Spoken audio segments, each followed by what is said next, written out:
الشیطان الرجیم بسم الله الرحمن الرحیم. عزتمندو د جبر د ګردنواح او د سب کلي اوسیدونکو ټولو وروڼو ته د دې خبرې یعنې آګاهي او خبرداری وایي د فارم باندې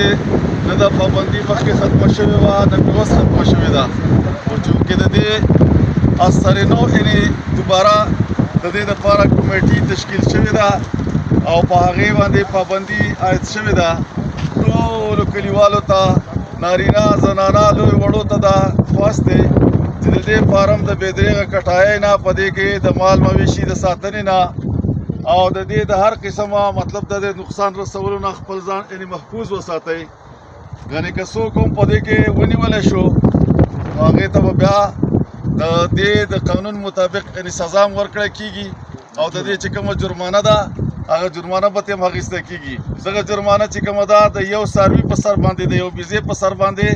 2000 روپۍ او د غوا په سر باندې هم 2000 روپۍ 15000 روپۍ او دغه شانتې که چا پکې کټایي کوله د هغې 5000 روپۍ. نو تاسو ته د دا خبرداری چې ټول خبردار شئ په دې خبره باندې چې د فارم د هر قسم نقصان نه خپل ځان یعنې وساتئ چې سبا ته څوک ګیله نه کوي. او په دې باندې زموږ او ستاسو د دې کلي د دې علاقې د ټولو دپاره یو ښایست دی، یو آبادي ده. نو دا زموږ او ستاسو د ټولو یعنې فرض جوړېږي چې موږ او تاسو دې ته تحفظ ورکړو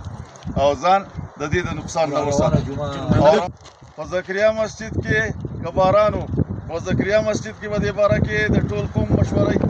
او باران نه و نو بیا به په عیدګاه کې یعنې موږ ټول قوم کینو د دې متعلق به فیصله کوو.